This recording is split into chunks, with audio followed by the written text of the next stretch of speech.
আসসালামু আলাইকুম। Rosie's motivation আপনাদের সবাইকে স্বাগত। তো চলে আসছি নতুন একটি টপিক নিয়ে। তো কেমন আছেন? নিশ্চয়ই সবাই খুব ভালো আছে। এখন শীত ঋতু চলছে। এই শীতে অনেকে গ্রামে বেড়াতে গিয়েছেন। গ্রামে গেলে শীতের যে তীব্র অনুভূতি, শীতের অনুভূতি সেটা কিন্তু আমরা শহরে জীবনে পাই না। শহরে যেহেতু অনেক লোকের বসবাস এবং এখানে চিৎকার, হইচই, এত শব্দ এর মাঝে আসলে শীতের যে আনন্দ, শীতের যে একটা অনুভূতি, যে নেচারের যে একটা প্রাকৃতিক সৌন্দর্য এটা কিন্তু আমার গ্রামে না গেলে কিন্তু পাই না। তো বাচ্চা-কাচ্চাদের যাদের পরীক্ষা শেষ হয়েছে অনেককে দেখেছি তারা গ্রামে চলে গেছেন। তো নিশ্চয়ই আপনাদের সময়গুলো খুব ভালো কাটছে। গ্রামে এখন শীতের ঋতু। শীতে সরিষা ফুলের ক্ষেত দেখতে ভীষণ ভালো লাগে এবং সেখানে ফুলের মিষ্টি একটা গন্ধ। যারা সরিষা ক্ষেতে গিয়েছেন তারা লক্ষ্য করবেন যে এমন কালার কম্বিনেশন এবং মিষ্টি একটা সুন্দর ঘ্রাণ পাওয়া যায়। এবং শীতে চারিদিক যে কুয়াশা এবং গুড়, খেজুরের রস, তারপরে নতুন চালের পিঠা, গ্রামীণ মানুষগুলো খুব সহজ সরল প্রকৃতি, মাটি সবকিছু আসলে গ্রামে গেলে এক অন্যরকম উম ভালো লাগা কাজ করে। যারা পাহাড়ে বিভিন্ন সৌন্দর্যমণ্ডিত জায়গাগুলায় ঘুরতে যান, তারা আসলে এই সৌন্দর্যগুলা নিয়ে তারা আবার ফিরে আসেন তাদের জীবনে। যেহেতু শহরে স্ট্রেসফুল লাইফ, এখানে মানুষ ঘরের ভিতরেই, ফ্ল্যাট বাড়ির ভিতরেই থাকে। প্রকৃতির আমরা তেমন কিছুই আসলে আম কাছাকাছি যেতে পারি না। আমরা দেখা গেছে যে মাটিও পাড়াতে পারি না। আর গ্রামে গেলে সবুজ ঘাস, মাটি এগুলা আমরা খালি পায়ে পাড়াতে পারি। তারপরে হচ্ছে ভোরবেলা ঘুম থেকে তাড়াতাড়ি উঠা যায়, রাতেও কিন্তু তাড়াতাড়ি ঘুমানো যায়। গ্রামের মানুষগুলো কিন্তু শহরের মানুষের মতো ১২টা-১টায় ঘুমায় না। শীতের রাতে ১০টার মধ্যেই মোটামুটি সবাই ঘুমিয়ে যায়। তারপরে হচ্ছে প্রাকৃতিক সৌন্দর্য, রাস্তাঘাট পরিষ্কার, কাদা নেই, পরিষ্কার সবকিছু আসলে এই শীতের ঋতুতে প্রকৃতি এক অন্যরকম সৌন্দর্য নিয়ে চলে আসে। প্রতিটা ঋতুরই সৌন্দর্য আলাদা, আলাদা। বর্ষার যেমন এক সৌন্দর্য, বসন্তের এক সৌন্দর্য, তেমনি শীত ঋতুর আবার অন্যরকম সৌন্দর্য।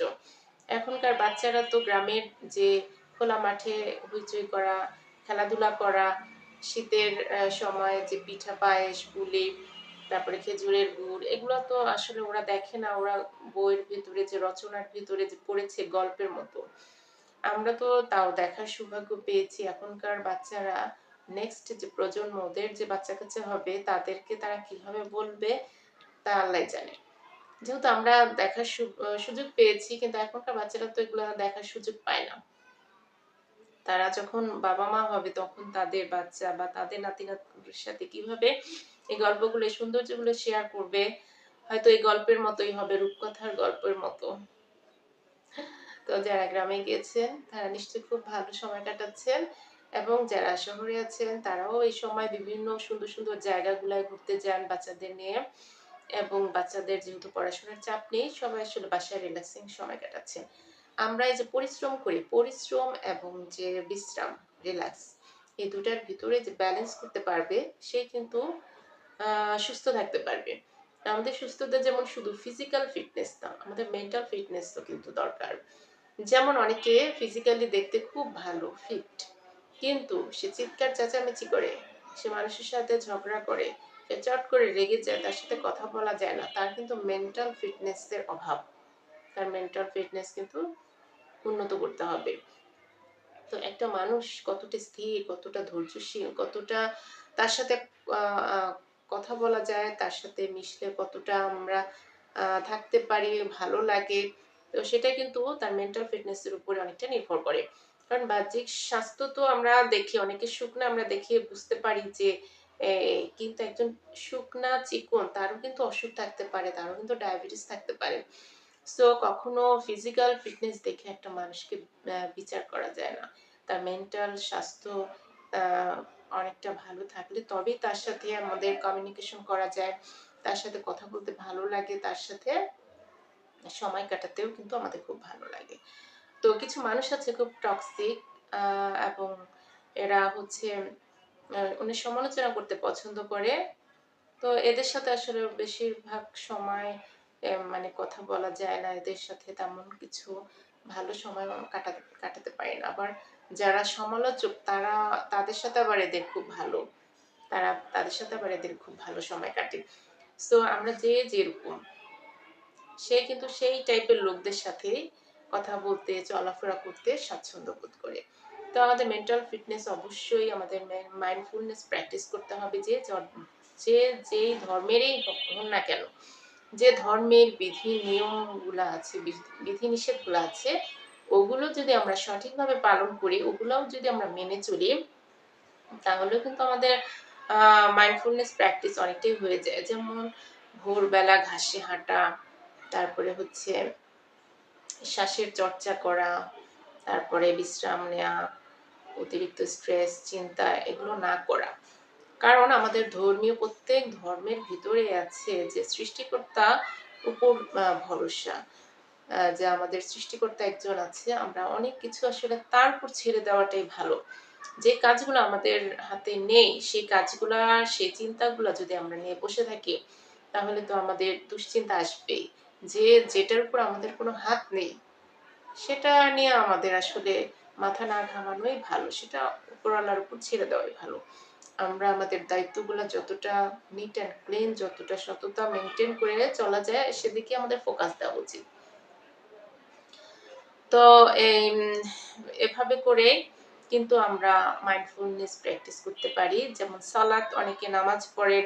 তো নামাজ পড়লে আমাদের যে সিজদা করি, সেখানে আমাদের কিন্তু গ্রাউন্ডিং হয়। তো আমাদের কপালটা যখন মাটিতে আমরা মিশাই, তখন কিন্তু আমাদের ভিতরে স্ট্রেসটা অনেকটা রিলিফ হয়ে যায়। আমাদের ভিতরে যে নেগেটিভ চার্জ জমা হয়, সেটা কিন্তু নিউট্রাল হয়ে যায়। তো এভাবে করে আমরা ভোরবেলা, যেমন ভোরের সৌন্দর্য, ভোরবেলায় কিন্তু একটা পবিত্র, একটা নিষ্পাপ, কি সুন্দর একটা বাতাস, সেটা যদি আমরা নিতে পারি, সেই বাতাসে যদি আমরা দমের চর্চা করতে পারি, এবং আজানের পরের সময়টা, যে সময় কিন্তু আকাশে তারাও থাকে, আপনারা কে কয়জনে এই তারাগুলো দেখেন? সো আকাশের দিকে কে কয়জনে তাকান? আকাশে কিন্তু চাঁদও থাকে, তারাও থাকে। সো এগুলো কিন্তু নেচারের একটা অংশ। সো আমরাও যেমন নেচার, আমাদের কানেকশন নেচারের সাথে আমাদের কানেকশন বাড়াতে হবে। আকাশ, চাঁদ, তারা, সূর্য, ফুল, পাখি, এগুলোর সাথে আমরা যতটা আমরা এগুলোর সাথে থাকবো, আমাদের মেন্টাল স্বাস্থ্য ততটাই কিন্তু খুব ভালো থাকবে। আমাদের শারীরিক এবং মানসিক দুইটা স্বাস্থ্য নিয়েই কিন্তু আমাদের আরেকটা স্বাস্থ্য হচ্ছে আত্মিক স্বাস্থ্য, আমাদের আত্মা, আমাদের আত্মজ্ঞান যেটা। আমরা তো অনেক চাকরি, অনেক পড়াশোনা, অনেক কিছু করি, কিন্তু আমাদের যে স্পিরিচুয়াল একটা জীবন আছে, জ্ঞান আছে, সেইটা আমরা কয়জনে জানি? আমাদের সেই দিকে, সেই আত্মা কেন্দ্রিক যে জ্ঞান, আমাদের মাইন্ড সব সময় থাকে আমাদের বডি কেন্দ্রিক, আমাদের আত্মা পর্যন্ত যেতেই পারে না। সো এর জন্য আমরা আমাদের সবকিছুতে আমাদের নিজেদের স্বার্থ, ইগো, এগুলোর ভিতরে আমাদের মাইন্ডটা থাকে। যখন আমরা আত্মকেন্দ্রিক হব, আত্মজ্ঞানী হব, আমরা আত্মাকে চেনার চেষ্টা করব, জানার চেষ্টা করব, বোঝার চেষ্টা করব, তখন কিন্তু আমরা আরো শান্ত, আরো স্থির, আরো ধৈর্যশীল, আরো সচেতনতা ভরপুর হয়ে উঠব। সো ম্যাক্সিমাম মানুষের দিকে তাকালে দেখা যাবে ম্যাক্সিমাম মানুষ কিন্তু কেমন যেন এক বেহুশি পর্যায়ে আছে, যে যা কিছু করছে সে তাই করছে রোবটের মতো। তার ভিতরে কোনো সচেতনতা বোধ নাই।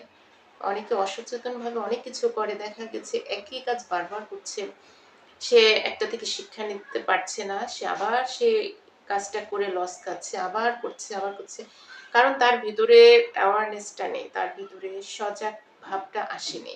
তো এই যে সচেতনতা ভাব, এটা আসবে আমরা যদি আত্মজ্ঞানী হয়ে উঠি, আমরা যদি নিজের সাথে সময় কাটাই, নিজেকে চেনার চেষ্টা করি, তাহলে আমাদের ভিতরে ধৈর্য, সহনশীলতা, এই গুণগুলো আস্তে আস্তে বাড়তে থাকবে এবং সচেতন হয়ে উঠবো আমরা। যখন অনেক কাজ যেমন আমরা অচেতন হয়ে করতাম, এখন কিন্তু অনেক কাজের উপর আমাদের সচেতনতা চলে আসবে।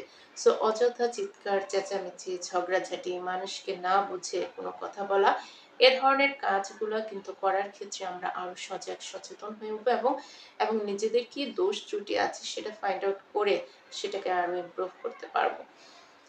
তো নিজেকে জানার চেষ্টা আমাদের প্রত্যেকের করা উচিত। আমাদের অবশ্যই আত্মজ্ঞান, স্পিরিচুয়ালিটি প্র্যাকটিস করা উচিত এবং আমাদের ধর্মীয় বিধিনিষেধগুলো আমাদের জীবনে আমাদের জীবন মানকে আরো উন্নত এবং সহজ করবে আমরা যদি প্রপারলি তা মেনটেন করি।